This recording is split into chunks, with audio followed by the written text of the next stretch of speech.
Welcome to the Sandersonian Institute of Cosmere Studies, where there's always another secret.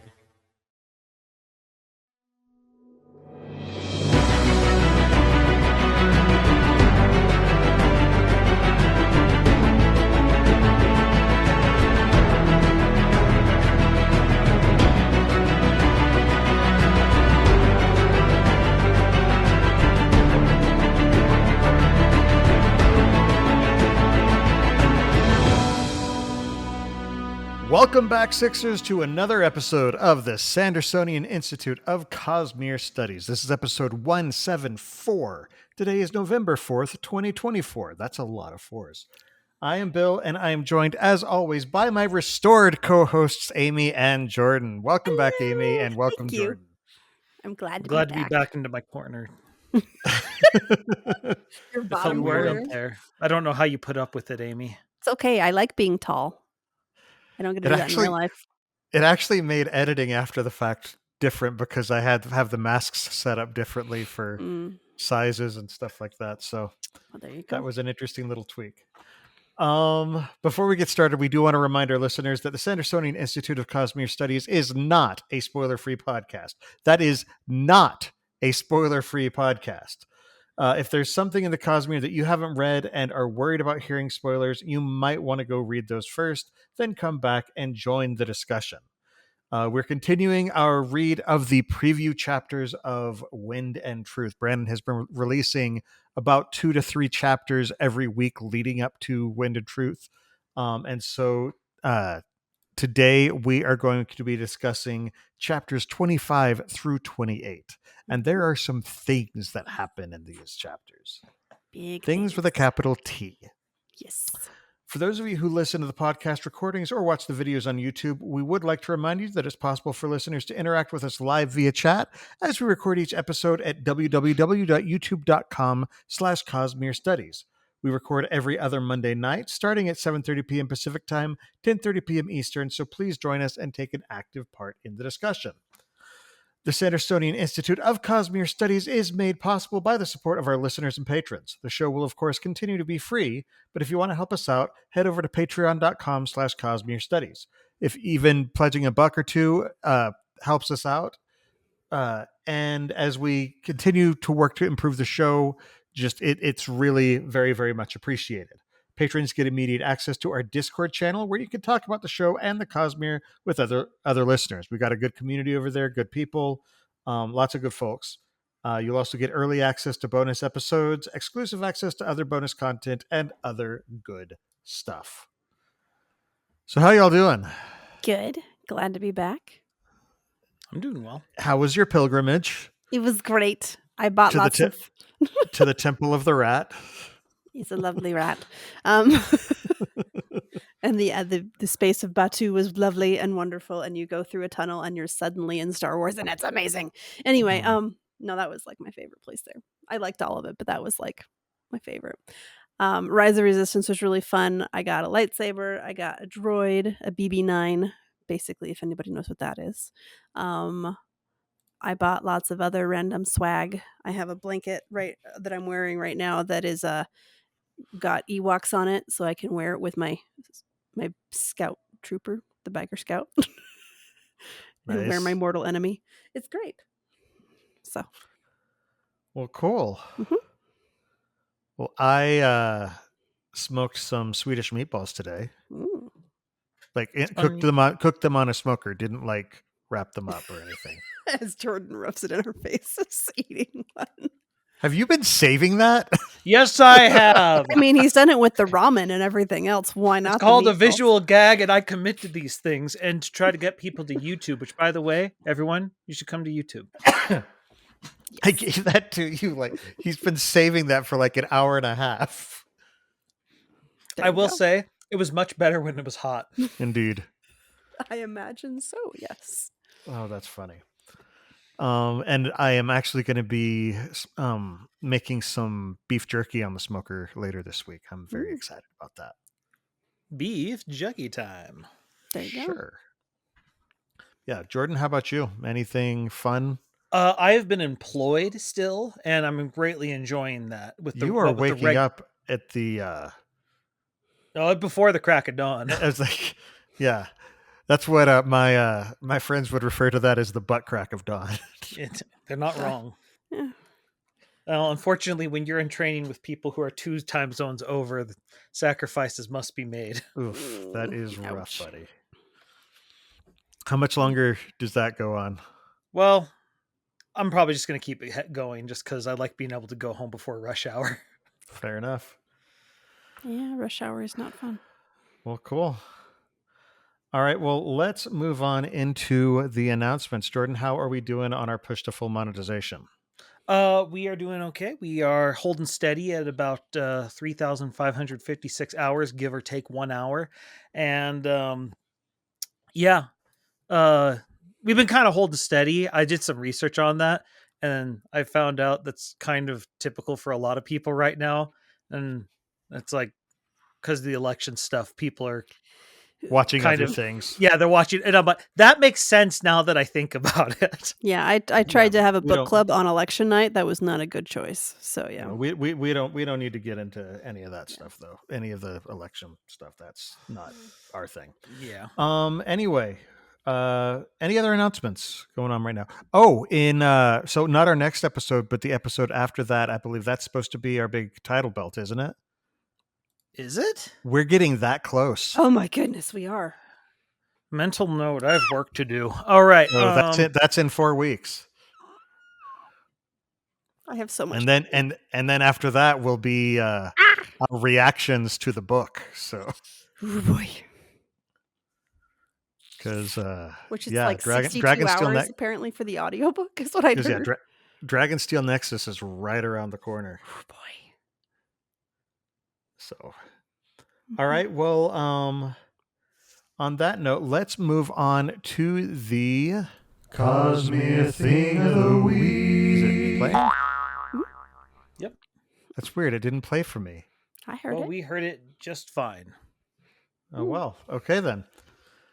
So yeah, for this Sanderson Thing of the Week, we've actually got something from our own Libralita. Libralita is a friend of the channel and has created a chart to help keep a lot of things straight because people are going off in all sorts of different directions in this book.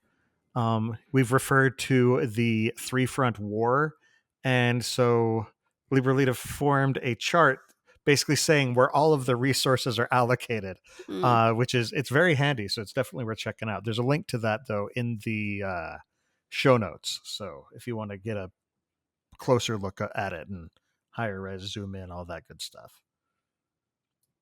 But yeah, it's a pretty cool resource. Yeah. So Yeah, if I cover us all up, it's much easier to read. Yeah. But no, that's a really cool graph thing. List. table. There we go. Table. That is a good one. I did major in statistics for, I believe it was 6 weeks. So before realizing that's not what I wanted to do. Yeah. But yeah, okay, well, let's move on into the Sanderson news. So the revision for Moment Zero, which is the non-Cosmere short fiction to go in, or short piece that will go in the non-Cosmere short fiction collection, which he's hoping, I think, to do for Dragonsteel Nexus next year. That is complete. It needs one more division that he'll probably do the last few weeks of December. Meanwhile, the pre-writing for the White Sand novelization as of a week ago is at 35%. He's been reading notes from his team, building out a revision outline for exactly how he wants to turn that into a new version of White Sand, a full prose version, because he's never actually officially published a full version of the prose. Yeah. I believe this will be the third version of this that he's written, the third prose, because the first book that he wrote was White Sand, and then he rewrote it. I can never remember what order. I think it was either the 6th or the 8th. I can never remember exactly which one. I'm not great at remembering. And that's the one that you've been able to get, I think, through 17th Shard. and then that either that or through the newsletter. I can never remember which is which. And then so this will be the third version of this. Not counting the graphic novel. This Yeah. will be the third prose version of this. There we go. But it'll be nice to have an actually official codified canon prose version. Mm-hmm. So that because there's a lot of people who have read everything but White Sand because it's a different format. It's not a book. They came for the books. And so we'll actually get people who are like, oh, this is who Chris is. Oh, this is who Bayon is. Oh, this, and like This their is the significance of all that sand stuff. Mm-hmm. So, yeah, this is where the white sand comes from. Yeah, and the black. It's the black sand too, right? Mm-hmm. Well, it's black and then it turns white in the White. presence of investiture. That's right. Yeah. But yeah, so that is coming along. Meanwhile, Blightfall, the revision for that is finished. So the next announcement we'll get is when we find out the release date. Okay, so Light Day, which is just as a reminder, this is sort of the Dragonsteel replacement for Black Friday, which is moved up earlier so that his workers that was a don't. Wookiee holiday. That is That's a Life Wookiee Day. holiday. No, that is Life Day. You're That's right. Life You're Day. right. Yes. Yes. That's it. I still haven't seen it, but I know of it. So yeah. Oh, it's I know. truly magnificent. I know of it, but I just haven't tried. I really haven't tried to find it, and I'm okay with that. I was not expecting to see B. Arthur sing. So, not with that attitude.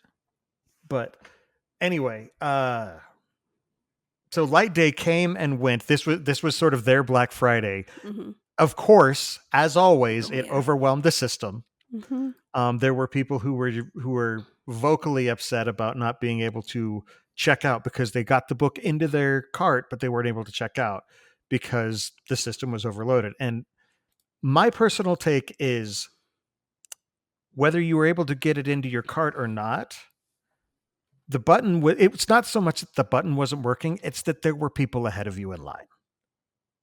And it was just tough to get through. So it was a rough thing, but the workers at Dragonsteel are doing everything they can, and it's just people keep getting Brandon just keeps getting too popular. Yeah. Because what they were trying to get, because this was also the release of the leather-bound Bands of Mourning, and it sold out in like 6 or 7 minutes. Which I'm not surprised by. I wasn't able to get a numbered copy this time. I was able to get a signed copy, fortunately. But there is something kind of freeing about not getting the signed copy and breaking that perfect streak, because then you're just like, I don't have to do this anymore. I don't have to do this anymore. See, like talk about first world us, problems. we don't have any of the Era 2 leather bounds, and so I'm like, it's okay. I've got Words of Radiance coming. I have Way of Kings, and I have all of this, Era 1 of Scadrial, and then I have Warbreaker and Elantris, and I'm like, I can hold there and be okay. We'll be okay for a while. Yeah, the frustrating thing is that there are already several copies up on eBay, like scalped. Oh, really? Yeah, selling them for like $600. I'm just like, just don't buy it from there, and then they won't have any reason to scalp. It's where you just find their address, but don't actually do that. No, that's bad. Don't do that. The Sandersonian Institute of Cosmere Studies does not condone stalking. No, it does not. Under normal circumstances. Also, Kara popped in and is awesome because she was talking about how the Light Day sale. So originally they were going to be doing like daily sales and prices and everything. Mm-hmm. Apparently that messed things up for people in international areas. And so they're just like, okay, all the sales are just starting on the first day and it'll go that way and we're going to ship it out. And yeah, wonderful things. Then you don't have to worry about shipping several times or other things when it could just be in one package. And it would be harder for the system to have it so that you bought stuff on day 1, day 2, and day 3, and then it all gets put together. Because then it just wouldn't be harder.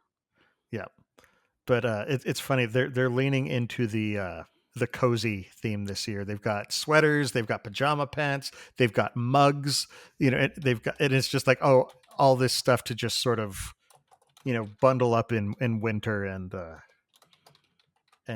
with one of your books. Yeah. So,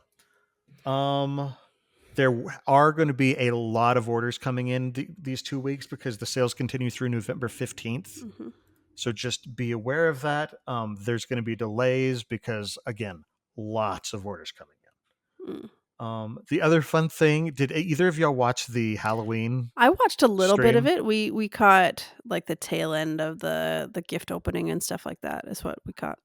I kind of loved Brandon's and Emily's costume. I know. I immediately got it, and I had to like have Josh look at it for a second, and then I think he looked, and he's like, "Oh, it's those guys." And I was like, "I know." Yeah. I could never remember what game Isabella's from. It's Animal Crossing, Yeah. right? Yeah. So it was Brandon was Doom Guy from Doom, and she was Isabel because Doom They're best Crossing friends. is a meme. It's And so if you've cute. No, because they came out on the same day, right at the beginning of COVID. And so everybody's like wanting to play games. And apparently the developers of each of those games were excited about the other game one? coming out. And so there's like this weird crossover between, Doom, murder demons and visceral, gore and happy, Cozy, chill Animal Crossing. I think you just got your moods. There is a video by the group The Chalk Eaters called, I think it's called Doom Crossing. Probably is. Yeah. Or It's Eternal Horizons. Eternal Horizons, because it's Doom Eternal and New Horizons. Oh, okay. Definitely worth checking out. It's absolutely hysterical. It's so good. So maybe don't watch with your little kids, but yeah. But otherwise, you should be fine. Yeah, it's a little bit horrifying at certain points. Oh, that's good. It's good for kids. Preview it before you show it to your children, just in case. I was playing Doom when I was, really young, and look how I turned out. And you turned out just fine. Just great. We're not concerned about you at all. No, he just eats meatballs. Like in Tasty. 2 hours later, it's fine. Okay, well, should we move into the main discussion? Yes. I'm so lonely. Oh, man. You realize you're welcome to leave the basement anytime. You can just go upstairs. Oh, I thought this was a punishment. Have I been playing this wrong for years? You asked for that room. It's what I deserve. Anyway, okay, let's move on. So, of course, let's do the epigrams first, just because that way we can get those all together out of the way. Okay, so the Almighty has given us the limbs to move and the minds to decide. Let no monarch take away what was divinely granted. The heralds also taught that all should have the sacred right of freedom of movement to escape a bad situation or simply to seek a brighter dawn. Remember, he was talking about being able to leave the kingdom. Leave a country, yeah. Leave an area, yeah. I continued on my way, contemplating dust and the nature of desertion. For I, as king, had walked away from my duties, and it was different for me. Had I not renounced a throne the Almighty had granted, and in so doing undermined my very own words, was I abandoning that which was divinely given me? I do not have answers, and there will always be some who denounce me for this decision I made. But let me teach a truth here that is often misunderstood. Sometimes it is not weakness, but strength to stand up and walk away. I like getting these excerpts from Way of Kings. I mean, it was nice to get the ones that we did earlier, but these ones just hit harder, and especially knowing more about Noadon. This one specifically is interesting, especially because it's referred to as a parable. But this sounds like, this actually happened because Noadon supposedly was a historic king who actually existed and did these things. So this, it feels less like a parable and just sort of this is something that happened. And I wonder, since we do have that scene way like earlier where Dalinar's talking to Noadon and he's old then. And so I'm wondering if he takes up the throne again because he's king then again. It seems like he kind of did a walkabout. Yeah. That Well, would. and there's also, because I remember when Taravangian and Dalinar were like sitting by the fire and discussing the, the, I think it was like the hypothetical of the murderers and stuff, Mm-hmm. and it's where Dalinar found out just how brutally pragmatic he was, Mm-hmm. because they're going back and forth, and it's like, did it happen? Like, Taravangian's asking, it's like, I don't know. It's because, this, and he's like, yeah, it sounds too clean to me. So I think I don't think it really happened. I think it just, life doesn't happen like that. This specific event, you mean, or No, that parable. oh, And so yeah. everything in the Way of Kings is sort of, it's wrapped in this mystery of, did that really happen, or is this a metaphor? Is this him Right. reminiscing with rose-colored glasses later back on his life? Is it, just kind of. Yeah. And it was a very interesting idea. Yeah, tweaked and edited to fit into a nice book volume, but Yeah. Still with valuable lessons and stuff inside. And I just like the message it gives in it, that it's like, well, let people do what they're gonna want to do, because if you keep people trapped and they're not happy, it means you're a bad king, a bad leader, and you shouldn't try and keep them trapped there, because you're more likely to get overthrown then, or other bad things. And it's just, you should improve your rule, so people aren't wanting to leave. Yeah, like, and that's the thing, is if you have to force people to stay, you're doing something wrong. If if you're doing it right, they'll want to stay. Mm-hmm. So, okay, so let's move on to the actual chapter, though. It seemed like there was a lot of Shallan in this one. There was definitely it was a lot mostly of Shallan. Shallan with some Dalinar and Navani. Mm-hmm. Yeah, so chapter 25, Purposeful Dangers. This is where Shallan is sneaking into the Ghostbloods meeting. One of the things I noticed, there are more trophies to look at. And that's where I just got all, okay, and what are we seeing? What are we seeing? I don't know what most of them are. I'm like, I don't know what this is at all. So I made a list. It says, a silvery horn or claw from some great beast. I'm guessing that is Dragonsteel. Could be. I'm guessing that is a dragon's horn or claw. Because otherwise it would be something from Roshar, because I don't know of many other. I don't think it would be anything from Pachi or anything like that. Because with it being silvery, it could be. But isn't there something underneath the sands and White Sands? There are, but I don't. There are some big critters there. But they're not horned. They do have claw-like things, but I don't. The silvery part makes me sit there and go, "It feels not like that." I think dragon is the most likely culprit. I do think too. Of big beast, especially because it's referred to as silvery. Mm-hmm. Yeah, and so it makes me think, okay, this is probably Dragonsteel. Yeah.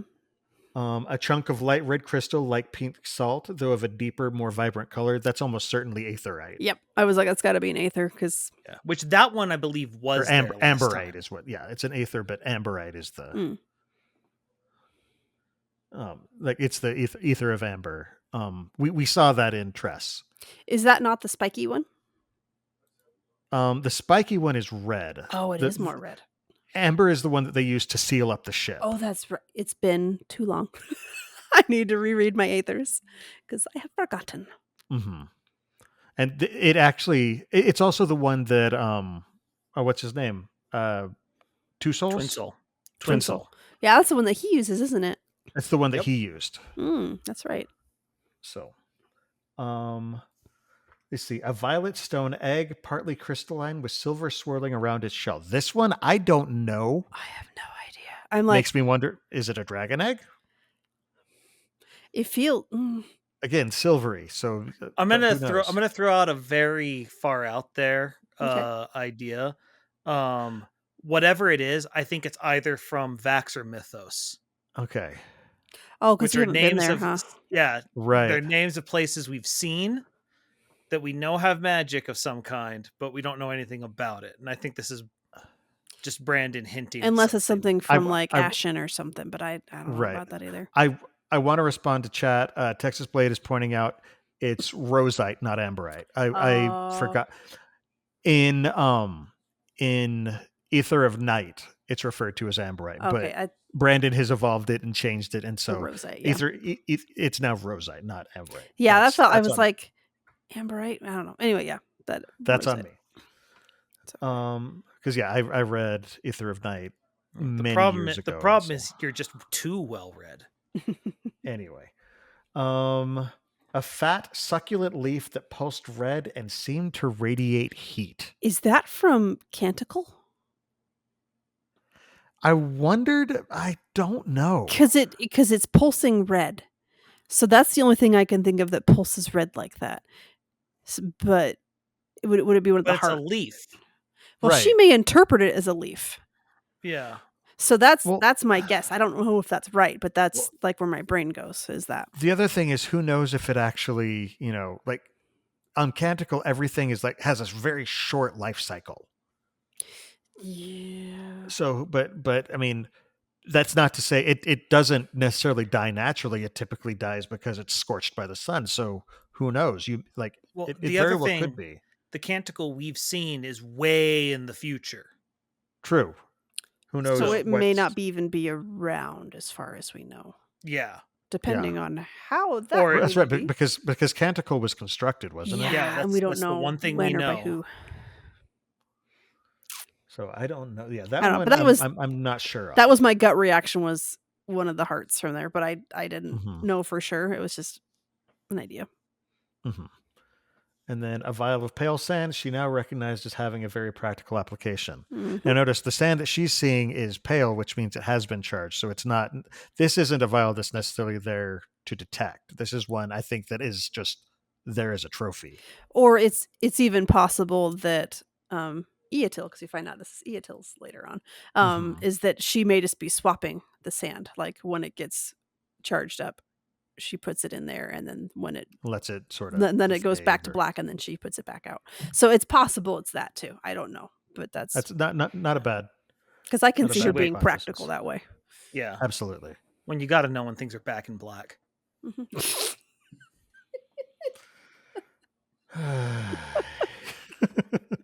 Oh, I missed you guys. Oh. You see what I've been putting up with without I know, I did watch. I watched the episode, and I remember a couple times when you're like, "Man, I wish Amy was here," and I was like, "Venling, it's that. It's the thing." It helped that I didn't have the pressure on me of being on screen at the same Uh-huh. time. That's how it works. That's how it always works. Anyway, okay, so Shallan is at this meeting of Rashar and Ghostbloods. In attendance, there's more than I have listed, but we've got Mraize, we've got Ayatil, we've got Aika, who also called Stolen Purse, who's a Thalen trader.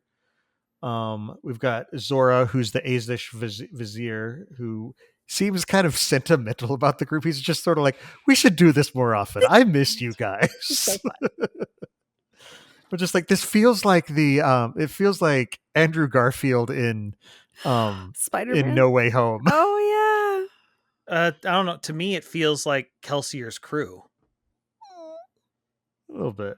where they may be doing nefarious stuff, but they're a crew. I mean, to be fair, from a perspective, Kelsier was doing nefarious stuff. Yeah, yeah. exactly. And then there's a Veden woman who wasn't in Hoyd's drawing, so Shallan took a mental image of her. Her name is Icy Tongue, is what Mraize calls her. Yeah, and it seems like he gives everybody nicknames. Yeah, it's interesting that he does that because Shallan is Little Knife, Oh, that's right. and that's then called Icy Tongue and Stolen what was it? Purse and Stolen Purse. So Yeah. but these aren't officially code names because No. code names are stupid. Or at least, no. I'm just saying, everywhere Kelsier goes, everyone takes crew names. Mhm. I And mean, it also yeah, just it also seems like a safety thing if Yeah, you were that's why trying you to do that. discuss it. Yeah. Mhm. So that if you like just somebody that you call by their code name all the time, that way if you slip, then Doesn't matter. okay. Oh yeah. But Reyes yeah, is so, practicing something scary. Yeah, so Shallan Reyes takes a is- minute to catch on though. yeah, Mraize has been playing with a tool, a Thalen basic. It's a hand ballista, is what they call it, which is basically like an Uber crossbow. Mm. Yeah. But and it's just like at first Shallan thinks that he's just sort of fiddling with it and like, oh, look at this archaic piece of, archaic tool. And then she realizes, no, this can deliver a payload It's such as a bad. crystal filled with anti-light. Uh-huh. It's just like we've seen what happens when anti-light hits a spren, unfortunately, in the last book. Or my bigger worry in this situation is when it hits stormlight, which she could be infused with.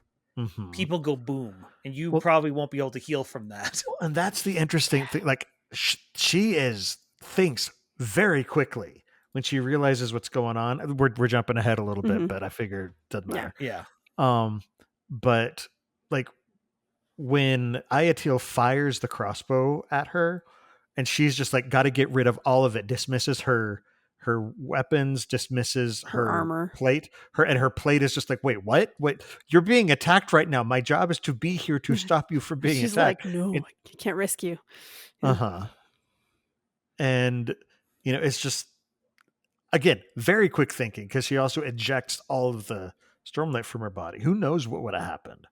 Like Shallan would have been gone, but that whole room may have been gone. Yeah, that would have been bad. Because we saw what happened when Navani's Ardents, her scholars, put the light and anti-light together, and it was not pretty. Yeah, it went full Looney Tunes in that room. Yeah. So, no, that could have been rough. It was good to see how Shallan had built in all these fail safes and different things. Like she had the span read inside her sleeve, and so she could, and they had a code for like, okay, just be on alert, and then okay, we gotta go now.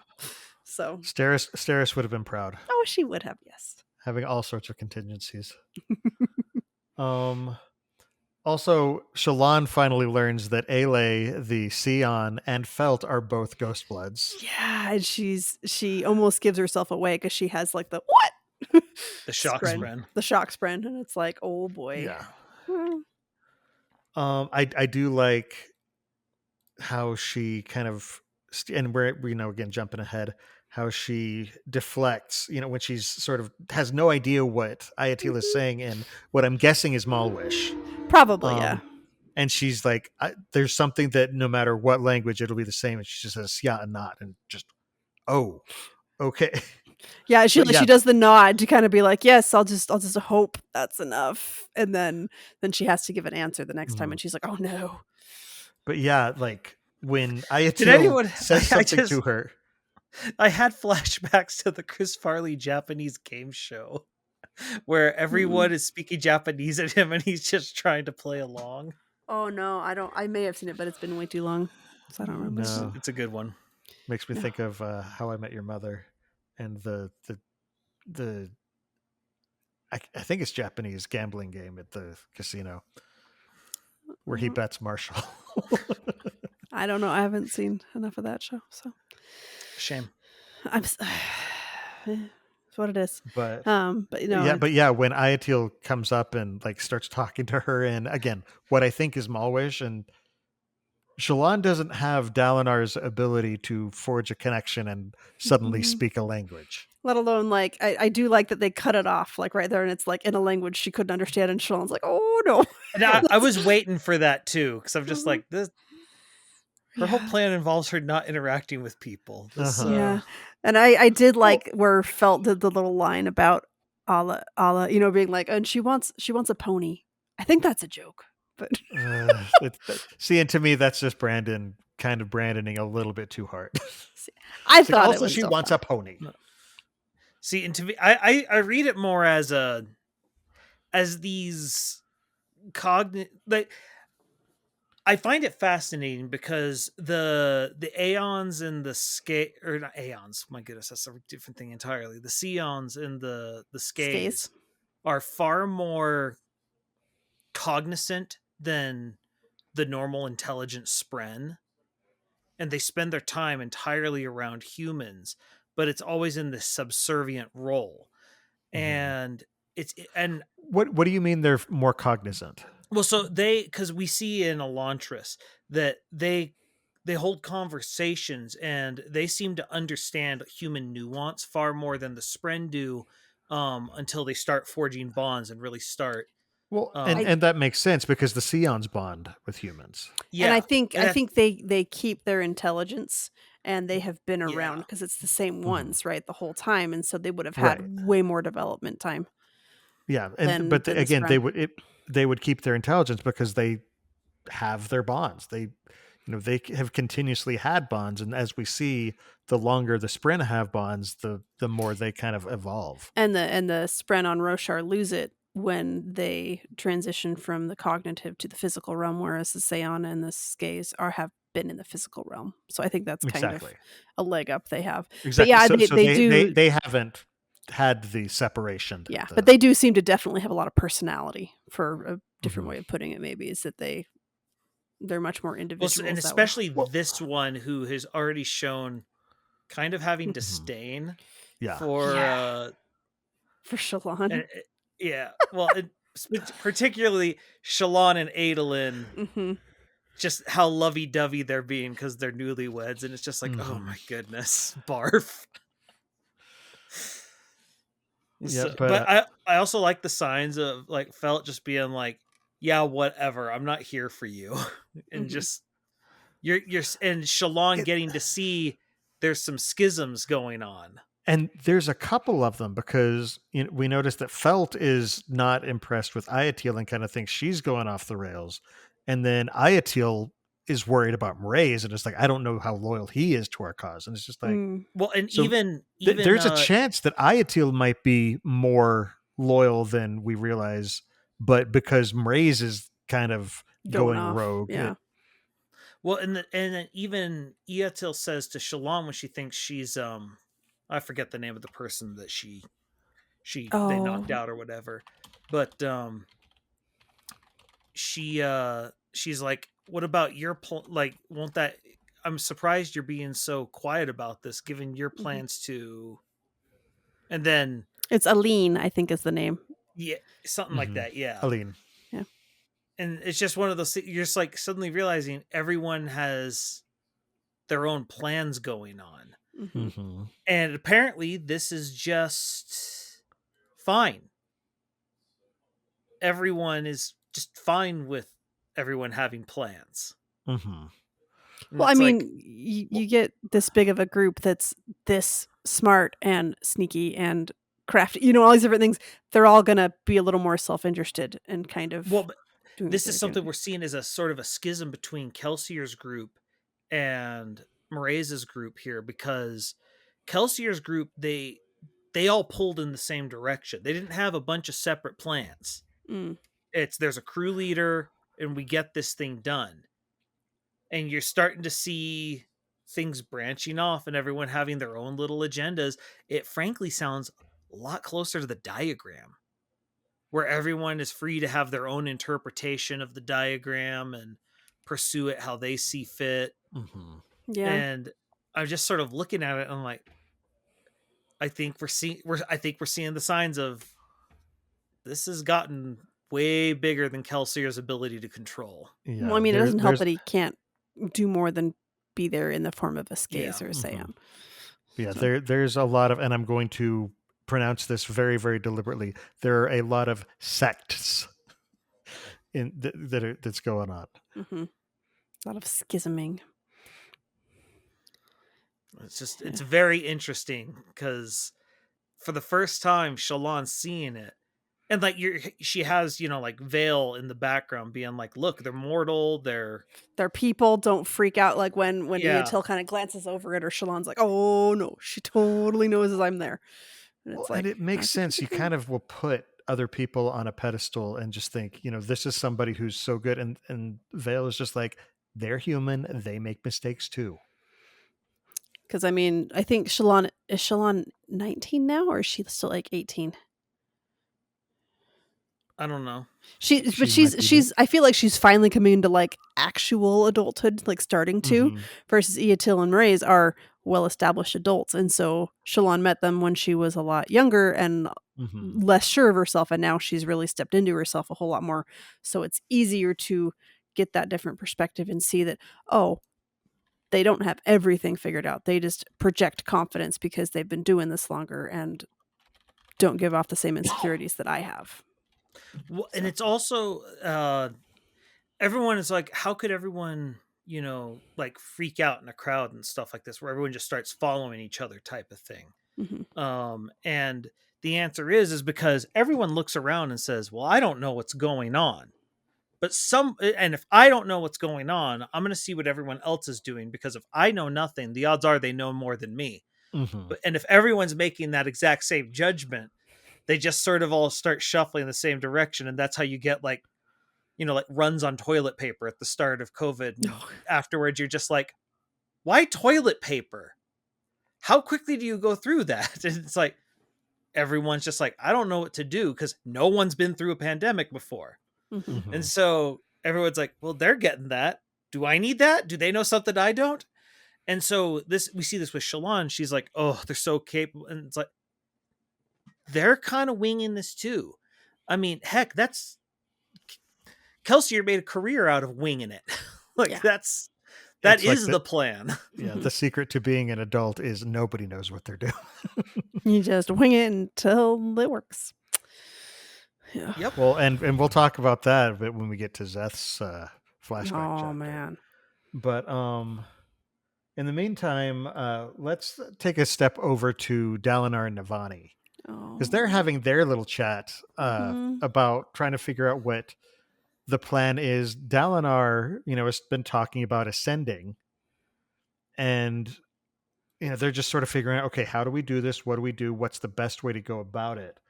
One thing I kind of love the reference, because they're just like, because Dalinar says, okay, once I've done it, if it starts to be too much, I'm going to give it away. Is that possible? And I love Hoyd's reminiscing, because he says, once it wasn't a full ascension, but a mortal did give up the power once. It proved to be the wrong choice, but it was the most selfless thing I believe I've ever witnessed. That was Vin. I know. For a split second, I was like, it wasn't Kelsier, right? Well, at first I thought that, but I was like, I was like, that wasn't the wrong choice. But Kelsier giving it up was not the wrong choice. As the Kelsier sip, it bothers me. Where he's just like, once, like it's only been done once. I'm like, it was done freaking twice. Kelsier was not immortal when he did it. No, he wasn't. He fully ascended. No, but and what he gave up the power. No, but what I'm saying is, a mortal did give up the power once. He wasn't immortal when he picked it up. He was already a cognitive shadow. He was already a cognitive shadow. So it's just a little bit different. It's just, I don't know, it's one of those things where I'm just like, I really hate, no one gives Kelsier credit that he had the powers of godhood and he gave it up. And I'm like, if he was really that megamaniacal, as people sometimes say, it's like, he wouldn't have done that. Come on, give him that credit. You've saved the freaking world. It was awesome. There was one moment that I thought was interesting, was when Navani said, do you have to do it, Dalinar? Why must it always be you? And that brings me to an email that we got that I would like to discuss right now. I think I find it very interesting. Okay. So this comes from Last Centurion. Says, what up? I love your podcast and have occasionally popped into your YouTube streams. My crazy Navani theory for book 5 is that at the end of it, she will ascend to cultivation. I have a couple supporting points, but I want to keep this brief, so I will bullet point them. 1, Brandon seems to be giving Navani a lot of problems at once, and she seems to be growing able to handle all of the intricacies of running a city much better in these latest new chapters, and the train is just going by the house.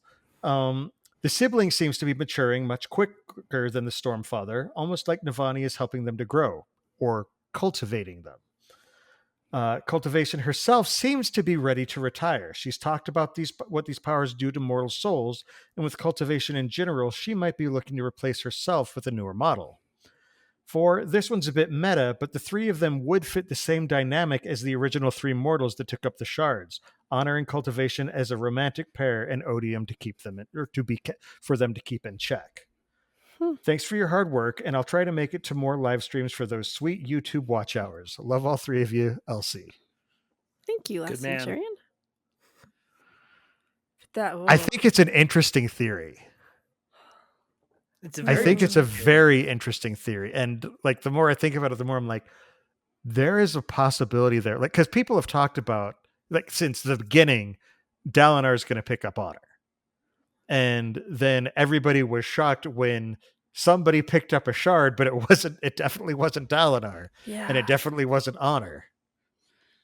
And now we have Dalinar blatantly stating that he wants to do this. And I'm just like, and Navani is worrying here in this chapter about losing Dalinar. She's like, will I lose you? You won't be human anymore. Yeah. And in the result, there was an interesting line from him that he's like, well, you aren't 100% either, talking about her and the sibling.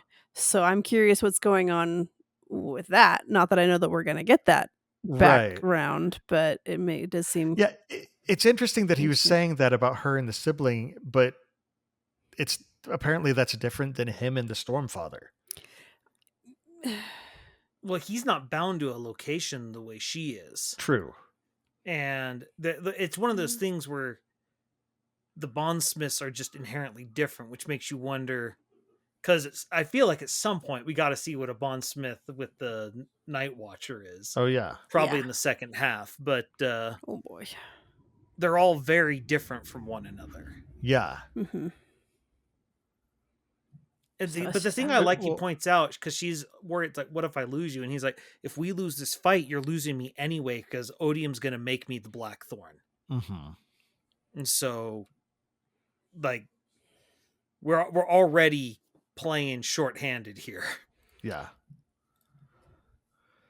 I felt a lot from just like, not that my husband is having anything close to what's going on with Dalinar, but like there are times that I feel frustrated when he ends up helping doing the other thing or whatever, and I'm like, I wanted your help then, but you're doing that. And so I can kind of empathize with Navani a lot more on that it's like, why do you have to do it? Why does it have to be you that goes and does that, compared to why can't you let so and so do it, or why do you have to take that responsibility and then in effect put more responsibility on me? Or Navani's not taking it that way, but like she's worried about a whole other level of stuff. Yeah. But I can, in my own small scale way, I can understand that. And I was like, well, she's definitely worried about her husband. Yeah. I mean, it's that, and so much on himself. And their whole relationship they've had to be running the kingdom, or now you're through, and just like their relationship probably is very busy, and that they are both very big responsible people, and they're used to that, but it does make it harder to cultivate your relationship that way. And then here she is going, well, yeah, you might just go become a hero, or become a shard. That's a whole other level, and not normal.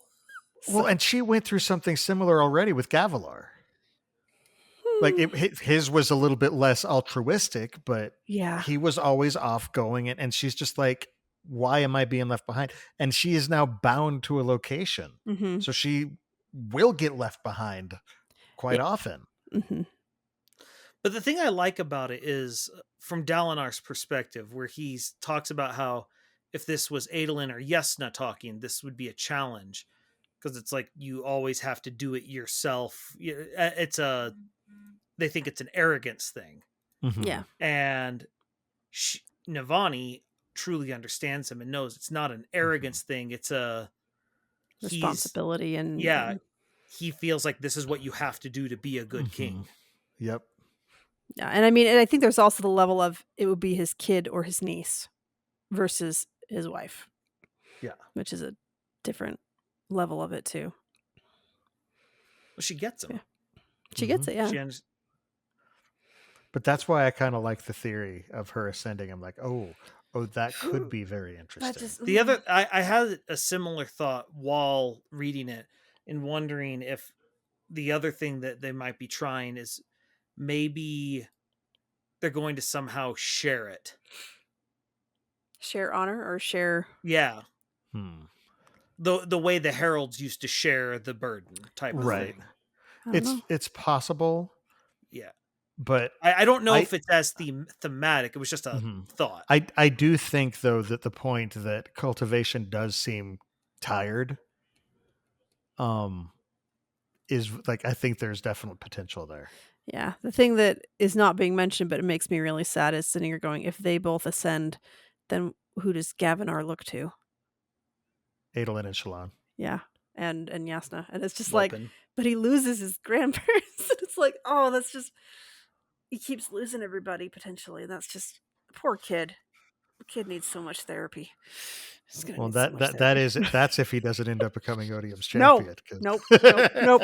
Nope. Nope. Nope. Nope. Nope. Nope. Nope. Nope. Nope. Not going there. Nope.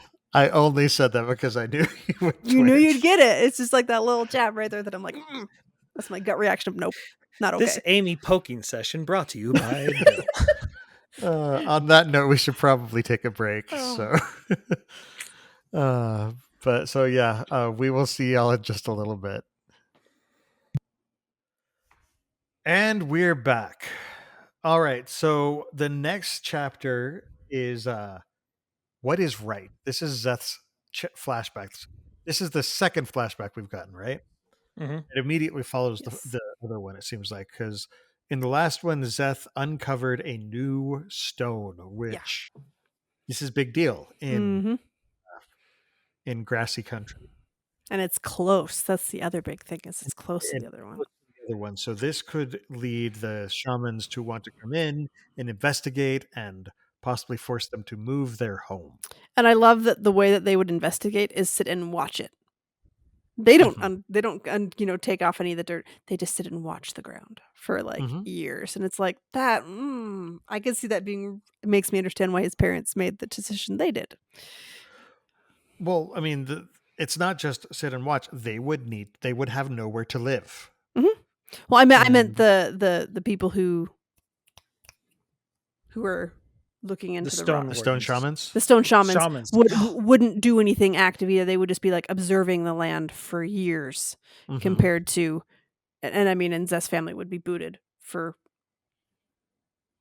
that potentially. Well, and so his mom comes out with a shovel, and it's interesting because the shovel is soul cast because they do not dig up ore. Yep. This is one of the things we found out in Rissen's chapters earlier, is that you trading soul cast metal to the Shin, it's very valuable to them because they don't disturb stones. They revere it so much, and we see how deep that goes. I mean, it's a rock that they don't even want to touch, and pretend it's a seed. It's interesting. It's interesting to watch, Zeth's mother and the way that she like skirts around the issue. She's like, we can't touch it. And she's like, that's why I brought gloves.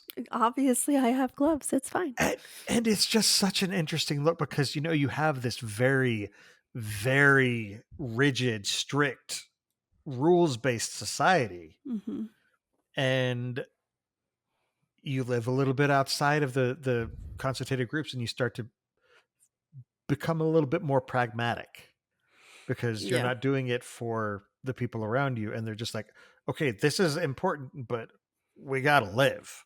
Yeah, it's like we'd be completely removed and lose all of our livelihood and maybe have to go live where we don't want to live versus we get to live here. Well, and it's interesting because we see, Naturo, he says, all right, since Zeth is the one who found it, he's the one who will have the decision to what we do with it.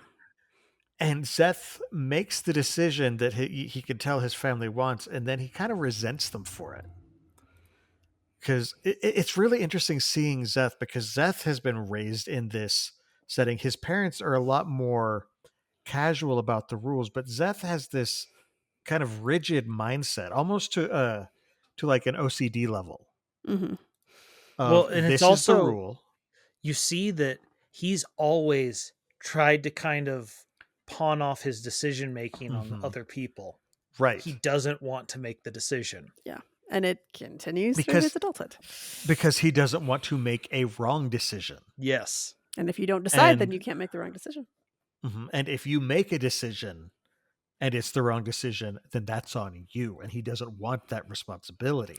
Yeah. And I feel like, like from the parent perspective, watching his parents, like say, it's your choice. but if you choose this other thing, it would mean all these other these things that would happen. So, I mean, it's your choice, but, and like it felt very clear to me how they were presenting the option, but there's the unspoken, but you're going to mess everything up for us if you decide to do the 100% straight-laced, follow the rules exactly line. Kevin in chat makes an interesting observation. It sounds like Kelleck. Yeah. Yep. But it's just that being afraid of making the wrong decision. I have dealt with this, and it's something that I've had to learn and get better at. Is just sometimes you just need to make a wrong decision. But it was one of my favorite things that I learned when I read the book Creativity Inc., the Pixar story. Okay. One of the sayings that I believe it's Alex Stainton. He would often say, "Fail fast and fail often," because if you're not failing, then you're not learning, and that's something that is hard to learn if you have not, like, if that's not something that you've learned to be comfortable with. Yeah, because for me, I always have the problem of I've invested that time, and then I feel like I've lost that time, and especially if it's I've invested these resources or this money into the resources for the thing. Like if I sew something and I totally screw it up, then I've now messed up that fabric potentially, and I've wasted all that time and all that thread and all those other things, and so I'll sometimes hesitate to start things because Right. I don't want to mess up the pretty fabric or whatever else. But sometimes it's just like, no, You just mess got to it do it up. because you're not going to get better at sewing or whatever else unless you actually do it and then fail and see what does and doesn't work. It's kind of like blank page syndrome. When you're writing, there's nothing more intimidating than a blank page that you're staring at. And so sometimes one of the suggestions I've had is just type stuff. Just do a stream of consciousness thing. Just type your name dozens of times. And suddenly it's not a blank page and you're like, okay, I can work with this. I can work with this, yeah. Well, This and isn't pristine. It's not perfect. I'm not going to mar it. that's something Brandon talks about in his own writing process. He always, like, whatever, like if he finishes on a chapter, he'll then write like a couple sentences or something Of the next one to keep the momentum and keep the so thought and that stuff when he like starts so when he goes the next day, he doesn't have to start a chapter. Yeah. I do something similar, not like it in my brain, at least it's similar. There are a lot of times where I will watch through, like, if I'm binging a show and then I get through to the end of the series, there is that sort of ennui, that feeling of lust, like, oh, it's done, now what? And because finishing a show, there's a roughness to it, and a lot of times what I'll do is after I watch the last episode of a show, I'll go back and watch the first episode of the show. And I don't need to do a whole other watch through, but just watching that first episode of the show kind of breaks that, now what feeling. And it's like, okay, now I'm going to go off and do something else. But it's just, there's a momentum that comes with it that it's just sort of a, what next? Oh, I'll do something. So Zeth, he's got this, this block. Dysgraphic programmer in chat mentions, he says, become the law is going to mean learn to make your own dang decisions. Storming, I believe. Make your own storming decisions. Exactly. And Zeth is going to swear, because that's one of Zeth's ideals, is when you become the law. And for someone who doesn't want to make decisions, I mean, for years, all of his decisions have been, tied to his oathstone, which he was not in control of. Yeah. But also, he was. I couldn't quite tell from the descriptions. Could this stone be the stone that eventually becomes his oathstone? If it is, it's got to be inside of that rock, but I don't know. Okay. Yeah, it looked like a normal rock on the outside. Because they did say that that it could be held in one hand, and I thought his oathstone did look like a normal rock. I think I thought it was small. It was like I thought they said it was like 8 inches across or something. Okay, You know what? but I'm yeah. going to look up how big his Oathstone is. Did I imagine that? I might No, have imagined eight that. inches. I remember 8 inches. For the one in the chapter, this one? Yeah. Yeah. It's okay. So Zeth's Oathstone is a sphere-sized chunk of rock with a few quartz crystals set into it and a rusty vein on one side. Okay. So, But it could be inside. Like there's could just be a part of me inside. that's like, I feel like it's too close to not be connected, but it may not be connected. yeah. Also, it just struck me Hmm. that the fact that Zeth is carrying around a stone Oh yeah. as as a shin, that's actually a big deal. I 'Cause never they- really thought about that. Yeah, Just when the fact that oh. it's a stone.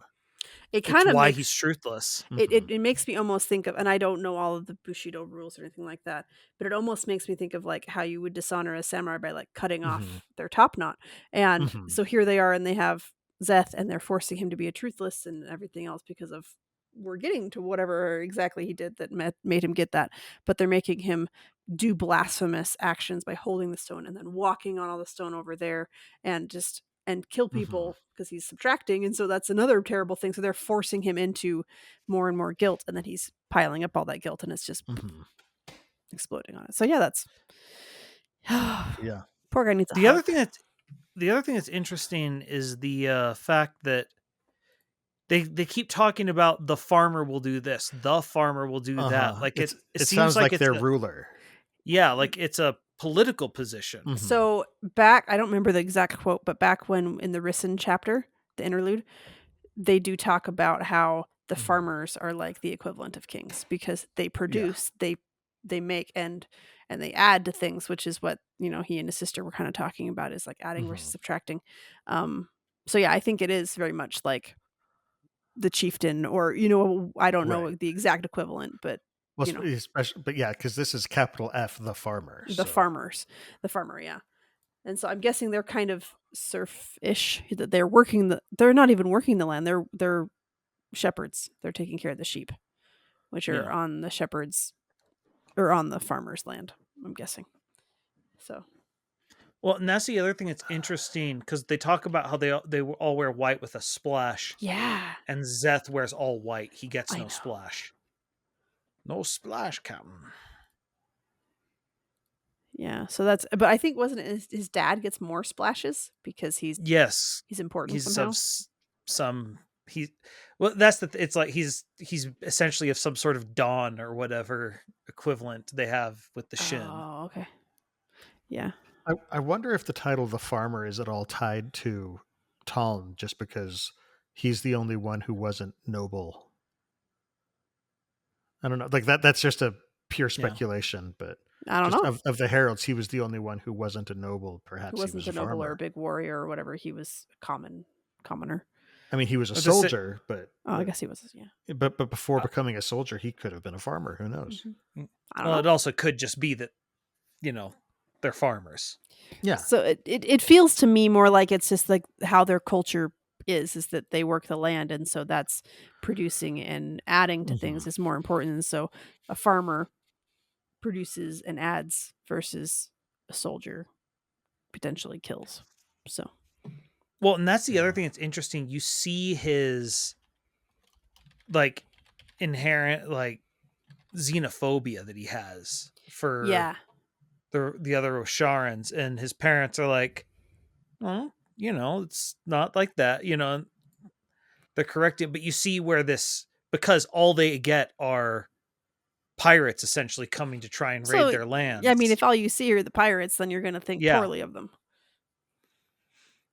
And it's just, I like his parents over here, like, okay, yeah, like they still don't quite get it right because they don't know people outside, and the Mhm. only people who would be people who are trading with these outlanders, essentially. Yeah. Mhm. Which would only be the farmers, apparently. We Yeah. learned from Rison. But But I just sounds thought like- it was a very interesting look at his upbringing and how worried they are, especially because of what they hide. hide They the are rock. very wary of outsiders. Oh, that too. Yeah, the swords. I did find it interesting that like his mom hides the rock in the tree stump kind of type thing. She's like, and they won't try and take it, so it's okay. You know, and I'm sitting there going, it's a rock. I know it's important to you, but it's a rock. Like it's just hard to totally wrap my head Pretend around it's a seed. Yep. Yeah. But oh, It's weird that that's it a happened quote. twice. That's a quote, isn't it? Yes. What is that from? Goodness, it's gonna bug me. Bug's Life. I Oh, said there it we go. earlier. That's right. Thank you. Yeah. Jordan said it first. Oh, good. I was calling back to his reference. Yeah, I was like, Good job. We I had missed this it. moment, right? I didn't imagine I said No, that, you right? probably did. I just wasn't listening, apparently. I'm up past my bedtime. I That- can't trust myself. That's how deep in your head I'm living, Jordan. Oh man. Oh man. Oh boy. He's ascended to shoulder angel. I hate it. But yeah, it's really interesting because they talk about the farmer. They also say the farmer has troops in the region. So Mhm. the farmer seems to be a political position, a leadership position, and potentially a military position.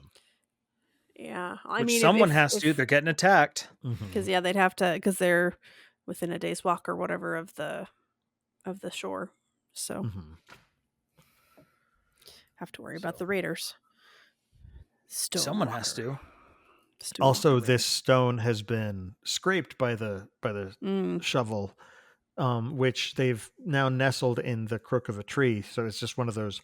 Is this going to end up being like a telltale sign that somebody finds out and realizes, oh, they've done something? Is this going to come back to bite them? Or because we know it's the spark of whatever happens with Zeth that we don't know how the fallout is, but we know that he keeps saying that started. It began with the stone, rock. Yeah. rock. Yeah. But yeah. The other thing that's interesting is the only other time I think we've really seen this, maybe I'm wrong, but it was with Dalinar.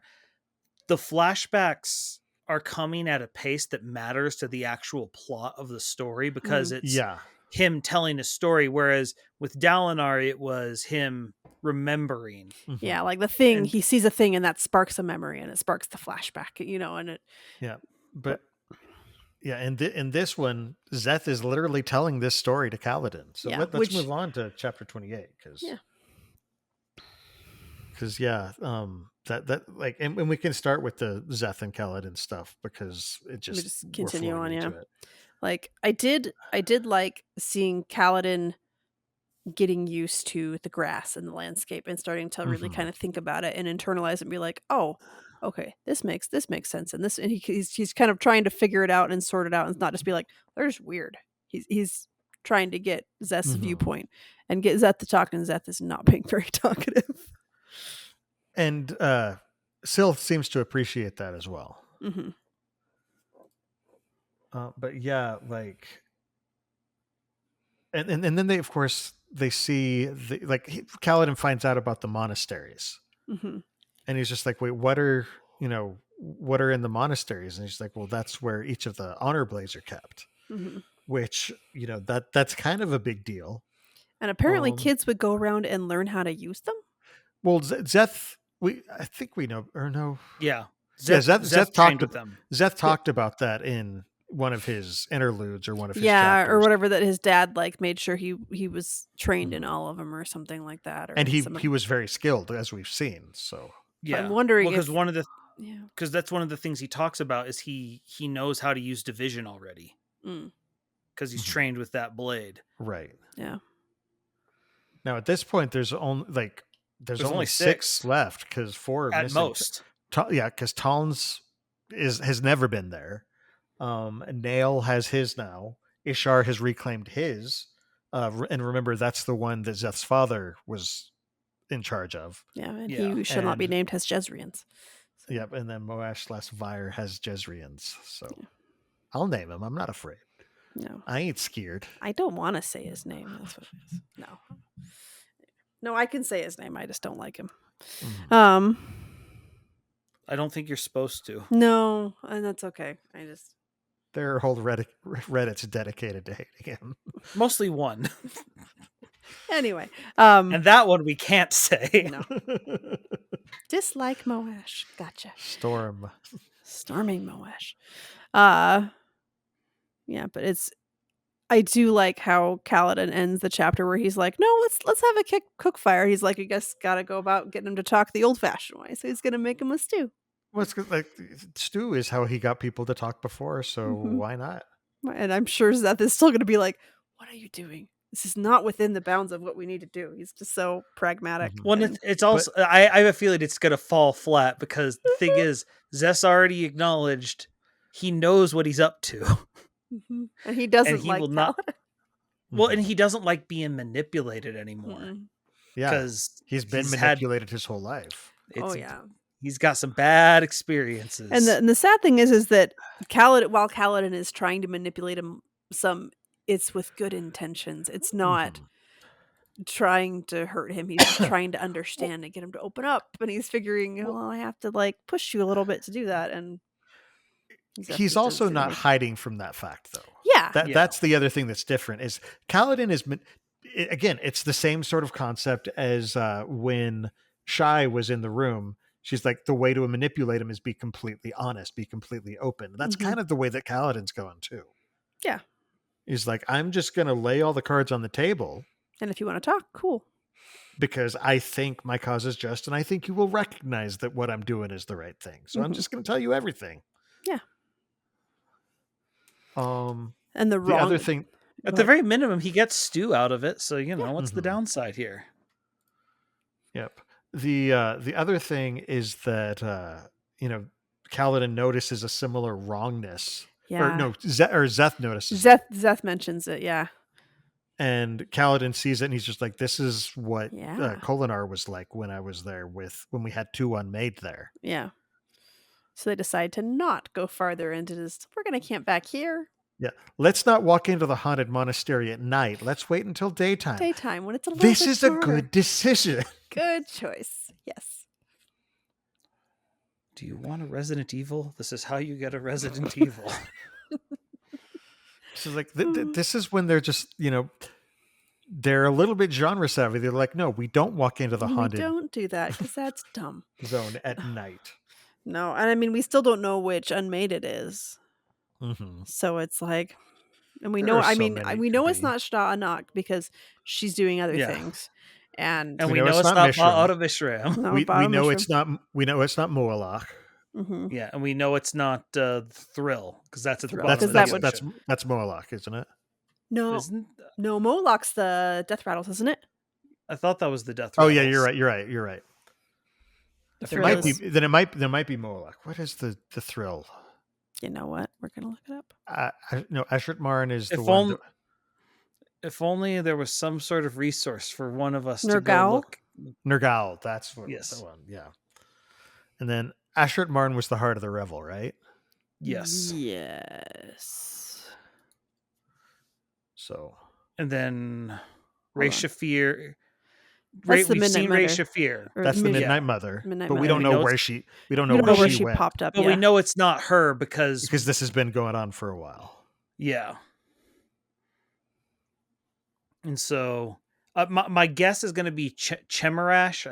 I never say that one Uh-huh. correct. Chemarash, or, Diagonarthus, Or Diagonarthus. and there's Yelignar too. What's Yelignar? Yelignar's the stone you swallow and you get the Oh. nine That's the one. surges. That's the That's one right. that that Yeah, that Isudan. Aesudan and Aesudan Amaram. and Dirtbag. Amaram. Amaram. Amaram, yeah. But I Yelignar, repeat okay. myself. But yeah, oh gosh, it'll be very, very interesting So- because we're finally actually seeing the unmade as we're learning more and more about them, and this is clearly a heavier, an unmade heavy book. So yeah, we don't No, know he which made attitude it. is. Who made The what? book. He made the book. Who made the book? You said it was an unmade book, and I'm like, no, he made this book. It was a very low joke that was meant to be one moment, and And now unfortunately, it let's- landed like a Led Zeppelin. So No, let's all stare at it awkwardly. let me explain the joke. That'll help. Okay, So that always makes it funny. Oh man. But yeah, so yeah, we're getting some stew, and Mhm. I like the way he's doing it because stew is just a very genuine thing. Hunger is a very core, natural, understandable feeling that people just connect over. They understand it, and once you feed certain needs, then people are willing to open up about other things. Yeah. Zeph won't be hangry anymore. I don't know that he's just hangry though. He's always been hangry. Yeah. That's his secret. He's always I'm hangry. always hangry. Oh, that's Nightblood. Except he's not angry. He's happy. He's just terrifying when he's happy. Well, wait. Well, he's Huppy, hungry and happy. Doesn't Hungry work and as well puppy. as hangry. No. The He's Huppy hungry- puppy, he's hungry. Nightblood. The hungry puppy. The Huppy puppy. That's a tavern that I would frequent.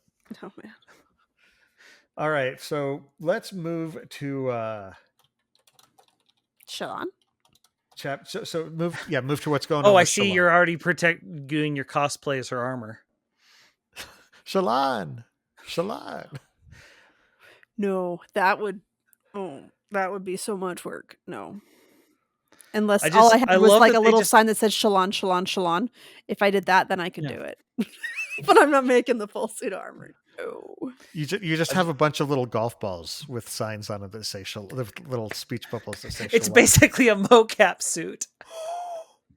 Oh my! I have to write that down because it's so Oh, no. stupid. I love it. I was thinking you just juggle them, and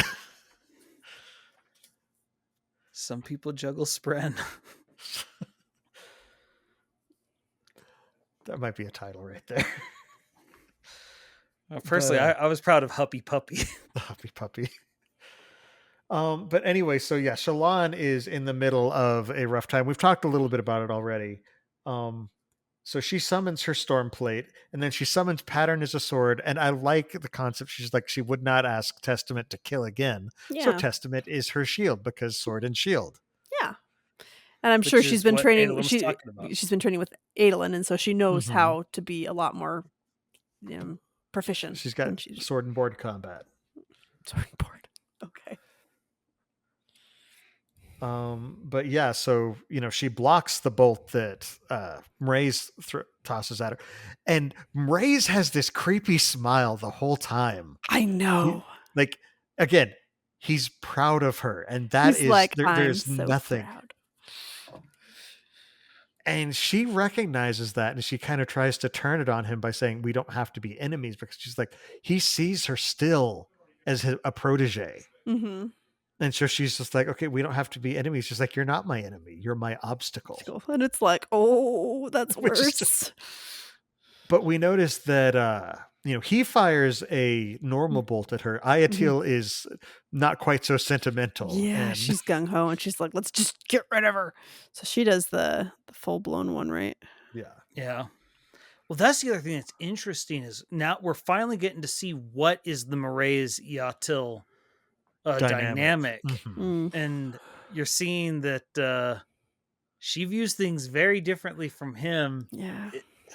It reminds me of Hrathen and Delof in Elantris, where you have one person who's in charge, and then you have the person who's under them who's got their whole other set of plans. Yeah, but it almost feels like their personalities are swapped with Delof and Eotil, because Eotil's over Mraize, but I feel like Delof and Eotil are more. No, but that's what I'm saying is okay. Ayatil is like Hrathen, thinking that Mraize is kind of under him, and Delof is actually the renegade, the one who is completely out of his control. Oh, okay. And I also like Shalon's for initial gambit, where she's like, "No, I've seen Bam, and it's she's not friendly." Yeah, you don't want. She's not going to be your friend. And I like how she immediately, and it's like, oh, crap, that was this guy's a risk taker. He's not bothered. This was He's the not turned wrong off thing by to it, yeah. say. Speaking of, we mentioned, we didn't really talk about the fact that the Ghost Bloods are bonding enlightened Spren. Yeah. We know at least 2. We don't know Mhm. anything about them, but we know there's at least 2 of them. Mm-hmm. So I'm guessing the way that they teleport away, is there an else caller maybe among them? That's the only thing I can think of. I'm wondering if that might be. There's another Lika or Lee. Well, Lee or a Gay? will shaper. Yeah, Is it Will Shaper? Is the other one that can do it? Okay. Yeah. but which- yeah, with the surge of transfer, because they do teleport away. Yeah. Which And they were planning to kind of teleport into the cognitive realm anyway, because Mhm. they want to be waiting and ready for Dalinar to open the right. spiritual realm. But yeah, so it there could be an enlightened ink spren or Reacher. is it light it- spren? Oh goodness, what? I just what remember they're Venli called has? the Reachers. Yeah, the reacher. Yeah, I'm never I don't good at remember keeping what- that one straight. But I actually think that I think it would be one of those, just because, just thinking of the Ghost Bloods, which one aligns more to, although actually both kind of could be possible, well, because one's a pursuit of knowledge and the other's a pursuit of freedom, personal Yeah. freedom. And they could Right. either one could work. well, and with the Ghost Bloods, I mean, there's always another secret. They're trying to uncover secrets. So. Mhm. Yeah. So both work. And we didn't But- see any Spren, so we don't know. But yeah, because again, they just sort of seemingly teleport away, which means okay, there's something going on that we haven't seen a lot of. The thing I really like about that is it feels to be a fun inversion of like Yesna's death, quote unquote death, Mhm. where the ship is like everything's falling apart, and she moves to the other realm, and now the Ghost Bloods, the people that did that to her, are doing the exact same trick. Right. Mm. Oh, that is an interesting Yeah. full circle. Yeah. Well, and especially of all groups, the Ghost Bloods would be the most likely to be like, I "Oh, like that was that. a good trick. Got to, hats off, good move." Let's do We'll that. just Let's steal it. incorporate that, yeah. So No, it's a good idea to copy your opponent's best moves. Mhm. yeah. That's a good move. All right. Well, we should probably start wrapping up. Yeah. Holy Two- crap! There's all sorts of stuff happening right now. I just the time just flies. What do you mean? Oh, just that we're getting so yeah. close to release. I just saw that. I just saw the time. I'm just like, holy crap! I didn't realize we'd been going that long. Oh yeah, of course we have. Well, no, will our next one have to be the challenge? No, in 2 it would be the challenge. On the 2nd. Okay. No, That's right. in Because we'd be the 18th and then the 2nd of December. yes, yeah. So that's the one right before Dragon's. I have work to do.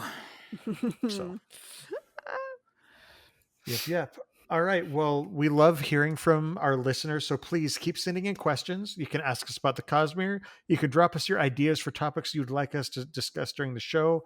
And while you're at it, we would absolutely love to hear your feedback about how you think we're doing, as well as any interesting theories you might have about what's going on in the Cosmere. You can send all questions and suggestions in a brief, concise email to cosmerestudies@gmail.com, and hopefully we could read that as part of the show. You can also reach us at the Sandersonian Institute of Cosmere Studies, P.O. Box 970063, Orem, Utah 84097. We do have our own personal projects outside the show, so Amy, why don't you get us started and let us know what you have been up to and where we can find you. So my Facebook is Coincidence Cosplay and Props. My Twitter is @CoincidenceCosp because my name is too long. My Instagram is @Coincidence_Cosplay. My TikTok is @Coincidence Cosplay, and my website is still sad. Is www.coincidencecosplay.com. So I'm gonna. I have a broken record. I'm gonna keep trying to actually upload some of the stuff that I have been prepping. For the podcast TikTok channel, I actually did record some little videos. They're probably going to be really rambly, but they're what they are, of my thoughts after I read each of the chapters from the last episode, 21 through 20 through 24, or something like that, or was it 21 through 24? Anyway, for those chapters. So where I gave my thoughts on that because I was like, well, I wasn't here for the episode, so I may as well do something that way. And then my Smart. cosplay one, I'm doing lots of random. I have some Biker Scout stuff. I have probably some Jawa stuff. I have some Nazgul stuff I recorded and still haven't put up. So it'll be whatever on there. But yeah, otherwise I'm just going to be prepping for Dragonsteel Nexus because it is coming up real soon. So yeah. Jordan, how about you? You all can find me twitch.tv kick. We're doing XCOM. Finally got the return of our trivia stuff now that I'm a little more situated. I could actually set up for that. So I announced that we'll be doing that the first Saturday of each month. And then I remembered, except literally the next month I'd be at Dragonsteel. Oh, well, we're still going to announce it that way and we'll just fix it later. Okay. But yeah, you should come if you like video game trivia. Definitely. And then I'm going to promote another podcast that I work on with Jordan called I Think We Overleveled. This is Jordan's podcast that I guest on fairly regularly. Essentially, Jordan has a bunch of his college buddies. We go on and we reminisce about the good old days of gaming and talk about things that we like, grump about things we don't. And it's an excuse to hang out. It really is an excuse to just hang out with some buddies. Our latest episode was, of course, right before Halloween. So we were talking about scary games. And before that, we were talking about scary moments in non-scary games. At which point I told the story of the haunted asylum in Thief and my high stepping away. Jordan loves that story. So it's one of the best. So you should go check it out. It's so funny because in the moment you didn't respond at all. All right. Well, final thoughts on these 4 chapters. Shalon's kind of a hardcore. Like I liked seeing how competent she was in combat, and it's kind of interesting seeing Kaladin not freaking out about grass. Well, especially with the Shalon thing, I like that because she's so used to being the one on the run and letting the Ghostbloods take control. Yeah. And she's finally realizing, no, I am a Knight Radiant. I have the armor. And she's taking the fight to them. Yep. So making them be on the defensive. It's one of those things because my biggest complaint about her, so much, it's like she's just so passive and I just like her finally realizing, no, I am awesome. I can do stuff. Let's do stuff. All right. Well, in addition to the live episodes of the show that stream on youtube.com/Cosmere Studies every 2 weeks on Monday nights at 7:30 p.m. Pacific Time, 10:30 p.m. Eastern, listeners can find our videos on YouTube or audio versions of the podcast on Apple Podcasts, Spotify, and just about any other service that carries podcasts by searching for Cosmere Studies. You can also follow us on Twitter, Instagram, TikTok, and Facebook under the profile @Cosmere Studies. For our next episode, more Wind and Truth, because it keeps on coming. So join us in chat for the live discussions on Monday, November 18th, 2024 at 7:30 p.m. Pacific Time, 10:30 p.m. Eastern at www.youtube.com/Cosmere Studies. Until then, on behalf of Amy, Jordan, and myself, thanks for listening. And remember, there's always another secret.